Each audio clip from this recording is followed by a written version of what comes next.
اللہ. عن جبیر بن مطعم ان النبی صلی اللہ علیہ وسلم قال یا بنی عبد مناف لا تمنعوا احدا طاف بهذا البيت وصلى أية ساعة شاء من الليل والنهار رواه الترمذی. یہ جناب جبیر ابن، یہ جیم سے ہے، جبیر سے نہیں ہے، جبیر ابن مطعم سے مروی ہے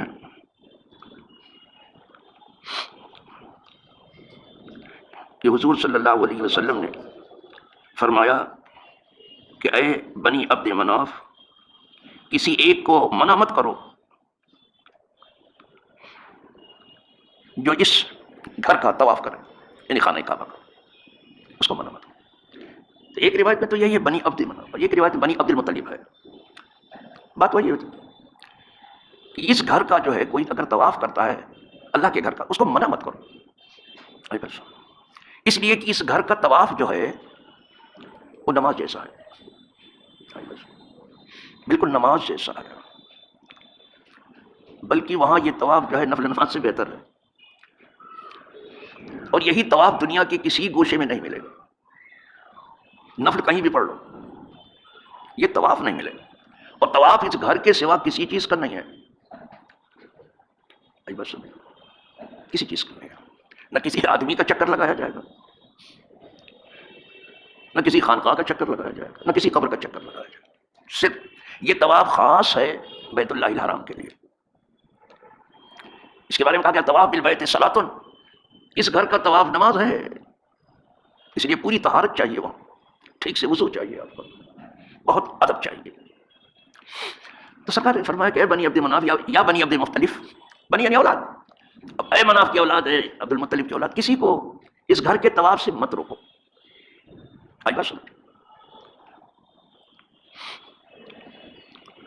آگے فرمایا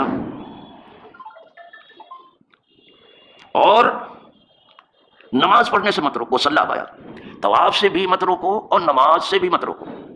اس لیے کہ عبادت سے روکنا کوئی بہت اچھی چیز تھوڑی ہے. عبادت سے روکنا کوئی اچھی چیز ہے. کوئی نماز پڑھتا ہے نا تو اس کو بھی مت روکو. اب جو آئے گی منزل، جو جہاں سے فقہا میں جو ہے علمی بحث شروع ہوگی، وہ اب آ رہا ہے. وہ صلی، طواف سے مت روکو، نماز سے مت. ایت ساعت شاء، جس گھڑی بھی چاہے. تو جہاں تک طواف کا معاملہ ہے وہ تو جب چاہو کرو، کسی کا کوئی اختلاف نہیں. سورج نکل رہا ہو، سورج غروب ہو رہا ہو، سورج نصف النہار کو کہیں بھی ہو، جب چاہو طواف کرو، اس میں کسی کا اختلاف نہیں ہے. لیکن نماز میں ہے، بس نماز میں فقہا کا کہ آپ نماز نہیں پڑھ سکتے.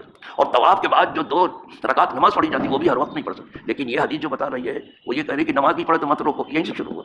امام شافعی یہی کہتے ہیں رحمۃ اللہ تعالیٰ علیہ، ہزاروں سلام ہو، ہزاروں برکتیں ہوں امام شافعی رحمۃ اللہ. وہ یہی کہہ رہے ہیں کہ یہ حدیث یہی کہہ رہی ہے کہ طواف سے بھی مت روکو، اور یہاں جو ہے خانہ کعبہ میں جو وہ نماز پڑھ رہا ہے اس سے بھی مت، کسی گھڑی پڑھ رہا ہے پڑھنے کو.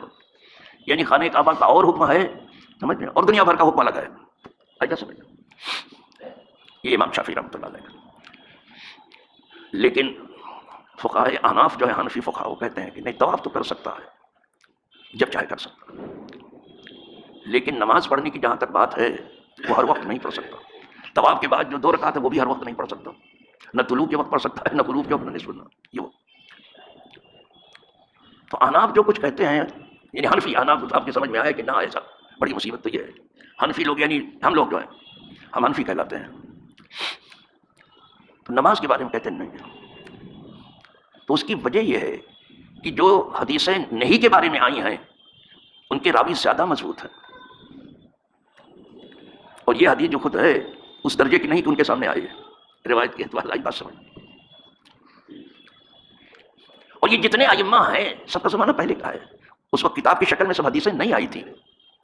تو ان کے سامنے جو حدیثیں ہیں، ان کے جو راوی ہیں وہ زیادہ مضبوط ہیں. لیکن امام شافعی نے لیا، سر آنکھوں پر امام ہے، بڑے ہیں، کوئی بات نہیں. جو شوافی ہیں کریں اس پر عمل، کوئی بات نہیں ہے.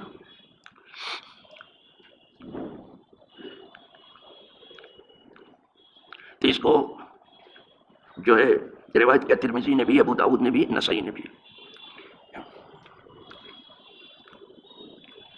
ایک حدیث ہو گئی، دوسری سن لیجیے۔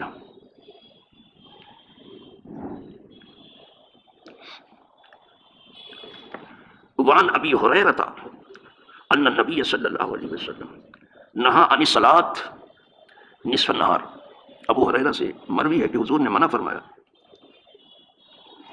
کہ نصف النہار میں آپ نماز مت پڑھو۔ تو یہ حدیثیں جو جن راویوں سے آئی وہ زیادہ مضبوط ہیں، آئی بات سمجھ، روایت کرنے والے وہ زیادہ طاقت میں، بہت طاقت میں ہیں، اور یہاں جو راوی آئے ہیں یہ جبیر ابن مطعم کے بارے میں بہت سی کمزوری ہے، یہ بات سمجھ۔ وہ سب ان کا کام ہے، وہ بحث کرتے ہیں بیچارے جو نقاد ہیں، پرکھنے والے ہیں، وہ پرکھتے ہیں۔ تو حضور نے منع فرمایا، دیکھو ابھی آ گیا کہ حضور نے منع فرمایا کہ نصف النہار، اور یہ نہیں کہا کہیں اس حدیث میں جو آ رہا ہے، چلیے نہا عن الصلاۃ نصف النہار حتی تزول الشمس، یہاں تک کہ سورج جو ہے ڈھل جائے۔ جب سورج ڈھل جائے تب نماز پڑھو، جب نصف النہار پر ہو، پورے آفتاب سے چمک رہا ہو، سایہ ختم ہو جائے ہر چیز کا، اس وقت مت پڑھو۔ اس میں کیا ہے حدیث میں، الا یوم الجمعہ، مگر جمعہ کے دن نہیں، اس حدیث میں ہے، اس میں جمعہ کے دن کا استثناء ہے، آج بات سمجھ۔ یہ بھی امام شافعی کے نزدیک، ہمارے ہاں چاہے جو سا دن ہو، دنوں میں سے کوئی سا دن ہو، نہیں کر سکتے آپ، اس میں ہے یوم الجمعہ۔ رواہ شافعی، اس کو خود امام شافعی نے روایت کیا ہے، تو ظاہر جب روایت کیا تو اس پر عمل کریں، یہاں صرف جمعہ کے دن ہے، یہ جمعہ کے دن اگر ایسا ہے تو کوئی بات نہیں ہے۔ اچھا صاحب، یہ دو حدیث ہو گئی۔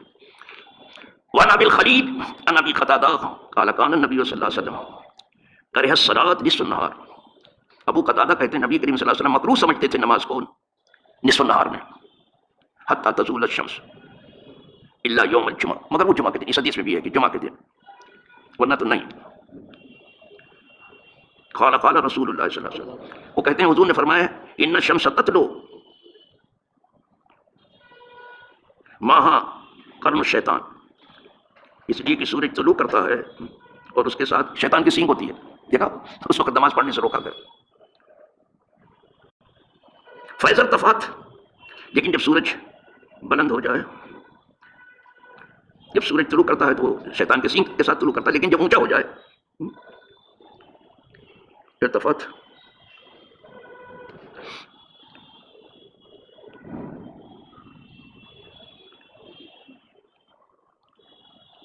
فارقہا، جب سورج اونچا ہو جاتا ہے تو شیطان اس سورج کے پاس سے ہٹ جاتا ہے، جب سورج ہوتا ہے تو نیچا ہو جاتا ہے اور طلوع کرتا ہے تو وہاں ڈٹا رہتا ہے، فارقہ، اس کو چھوڑ دیتا ہے۔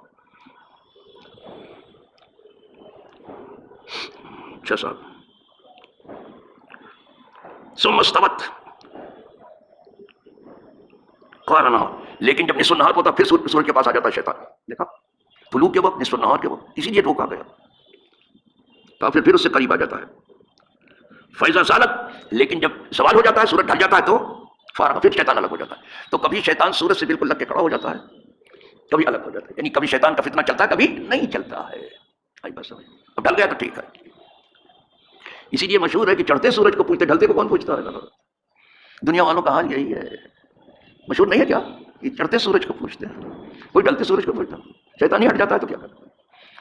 رہ گیا مومن کا معاملہ، یہ چڑھائے کہ ڈوبے کہ نکلے کہ کچھ بھی ہو، خدا کے سوا کسی کو نہیں پوچھتا، وہ خدا کے سوا کسی کو نہیں پوچھتا، اس کی خوشی بھی سب خدا کے ساتھ ہے، اس کا غم بھی سب خدا کے ساتھ ہے۔ عارف رومی نے اس کو لکھا ہے کہ مومنین کی ساری خوشی اللہ کی خوشی میں ہے، اس کے رسول، اور سارا غم جو ہے اس میں ہے کہ ان کی نافرمانی ہو گئی، صرف بقیہ اور کوئی یہاں نہ کوئی خوشی ہے نہ کوئی غم ہے۔ ایک دن ڈھول بجاتے ہیں، دوسرے دن بیٹھ کے روتے ہیں۔ کسی کو کسی نے کہا کہ خوشی کے بعد یہاں رونا ہے مثلے قلقلے مینا، کسی نے کہا ہے بے خبر مارا تو کیا مارا۔ ڈرم سے جب کوئی چیز آپ نکالتے ہیں نا تو بھاگ بھاگ کی آواز آتی ہے تیزی سے، اس کے بعد سین سین سین سین کی آواز، ذرا دیکھنا تو اچھا، یہ اللہ والے ہر چیز سے جو ہے سبق نکالتے ہیں، ہر چیز سے سبق لیتے ہیں۔ ہنسی کے بعد یہاں رونا ہے مثلے قلقلے مینا، ہنسی کی ٹھٹھا لگتا ہے کرتے بے خبری میں، آج ہنس رہے ہیں کل بیٹھ کر روئیں گے آرام سے۔ اور کبھی کبھی تو یہ خوشی اور غم ایک ساتھ آ جاتے ہیں، ابھی ٹھیک سے کچھ بھی نہیں، بس سے پہلے کسی کی موت آ کے ہو تو یہ ڈھول بجا کر کے رونا شروع کر دیے، کوئی طریقہ ایسا؟ اب بجاؤ ڈھول، ابھی بجاؤ، کیوں ٹائم بنا دیے، بجاؤ، دیکھو تمہیں اپنا مرنا نہیں یاد ہے، کبھی تو یہ دونوں ایک ساتھ ہو جاتے ہیں۔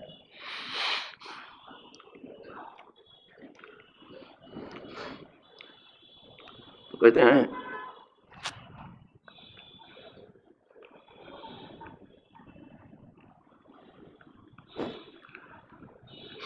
حضور صلی اللہ علیہ وسلم نماز کو ناپسند کرتے تھے نصف النہار، یہاں تک کہ سورج ڈھل جائے، الا یوم الجمعہ، مگر جمعہ کے دن۔ یہ بھی امام شافعی ہی کا مسئلہ ہے کہ جمعہ کے دن نہیں، جمعہ کے دن کوئی بھی نصف النہار کا معاملہ نہیں ہے۔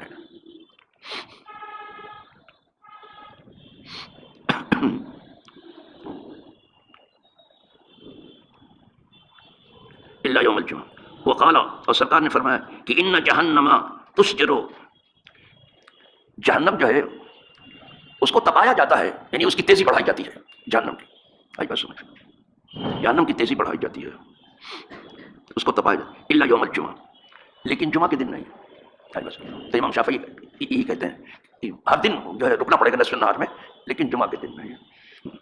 اور وہ بات بھی کہ جیسے طواف ہر وقت جائز ہے، کہا یہاں جو ہے ہر وقت نماز بھی جائز، یہ بھی امام شافعی کا ہے۔ تو جو شوافی ہیں اس پر بڑے شوق سے وہ عمل کریں، یہ بڑے امام کا مسئلہ ہے، ان کی بات ہے، سب کے اپنے اپنے دلائل ہیں، سب کی اپنی اپنی نگاہ ہے۔ تو لیکن اب سوال یہ پیدا کہ اناف جو ہے، یہ 2-3 حدیثیں جو بعد میں آئی، یہ بات کیوں کہتے ہیں؟ کہا اناف کی جو حدیثیں ہیں پہلے بتا چکا ہوں کہ ان کے راوی بہت مضبوط ہے۔ ایک چیز یہی ہے، یہ اس پائے کے راوی نہیں ہے، تینوں میں یہ نہیں کھڑے ہو سکتے ان کے سامنے، وہ بہت درجے کے ہیں سب۔ دوسری بات یہ ہے کہ جب کوئی کہے یہ حلال ہے اور کوئی کہے حرام ہے، کوئی کہے پڑھنا چاہیے، کوئی کہے نہیں پڑھنا چاہیے، دونوں میں ٹکراؤ ہو جائے یعنی ظاہری طور پر، تو پھر اب کیا کریں گے؟ آپ کس کو ترجیح دیں گے؟ حرام والی حدیث منع کو ترجیح دی جاتی ہے۔ جب حلال اور حرام میں ٹکراؤ ہو جاتا ہے تو اصول کہتا ہے کہ منع کو ترجیح دے، تو منع اناف کرتے ہیں۔ الحمدللہ اناف کی یہ دلیل بھی مضبوط ہے کہ کہیں حرام ہوا تو پھر تو آپ پھنس گئے، حلال ہے تو کچھ دیر بعد کر لینا، تو احتیاط زیادہ۔ الحمدللہ احناف میں خدا حنفی کر کے زندہ رکھا، حنفی کر کے موت دے، اور گروہ احناف میں ہم جو ہے شمار کیے جائیں اور ان کے قدموں میں دفن ہو، انہی پاک نفوس کے قدموں میں ہم تمام کا حشر و نشر ہو۔ وآخر دعوانا ان الحمدللہ رب العالمین۔ یہ فصل بھی ختم ہو گئی، لیکن آج نہیں سلام پڑھیں گے، اس لیے کہ تیسری فصل میں زیادہ حدیثیں نہیں ہیں، جو تیسری آ رہی ہے اس کے بعد باب الجماعت آ جائے گا، سمجھے؟ تو وہ تیسری بھی پڑھ لیں گے تو پھر سلام اسی وقت پڑھیں گے، سمجھ؟ ابھی اپنے اپنے طور، یہ نہیں کہ سلام سے منع کر رہے ہیں، یعنی اپنے اپنے طور پر سلام پڑھ کے جائیے، ہمیشہ ہر نماز کے بعد حضور کو سلام کر لیتے ہم لوگ پڑھتے ہیں۔ یہ سلام اردو والا بھی ہو جاتا ہے، جب بھی پڑھتے ہیں ہم لوگ سلام، سمجھ میں؟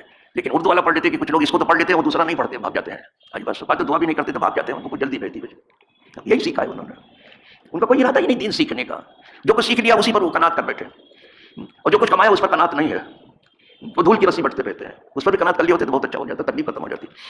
تو الحمدللہ یہ دوسری فصل یہاں ضرور ختم ہوئی ہے، اب آج تو چونکہ جمعرات ہے، اب پیر سے تیسری فصل شروع ہو جائے گی، اس میں بھی 2-3 حدیثیں ہیں، سمجھیں؟ جب اس کو بھی پڑھ لیں گے ہم تو انشاءاللہ دونوں سلام ہوگا، اردو والا بھی ہوگا، عربی والا بھی ہوگا، اور جس زبان میں بھی جس کو آتا ہے وہ سلام پڑھتا رہے، سمجھ جائے؟ اور پھر سلام یہی نہیں جو آپ یہاں پڑھتے ہیں، اچھا ہوگا کہ آپ یہاں سے نکلیں حضور کو سلام پڑھ، گھر میں بھی داخل ہو تو حضور کو سلام کرتے ہو، بستر پہ بھی جائیں تو حضور کو سلام کرتے ہوئے، ساری سلامتی تو ان کے دم قدم سے ہے بابا، یہ نہیں کہ یہ کر لیا تو بس بہت ہو گیا، 2-4 مرتبہ گھما دیا تسبیح تو بہت ہو گیا، ایسا چھوڑو یار۔ 2 وظیفے ایسے ہیں جس کا کوئی جواب نہیں ہے، ایک تو استغفار ہے، جواب نہیں ہے اس کا، یہ امان ہے، جو پڑھے گا وہ امان میں رہے گا، دوسرا درود و سلام ہے، جو پڑھے گا ہمیشہ امان میں رہے گا۔ اللہ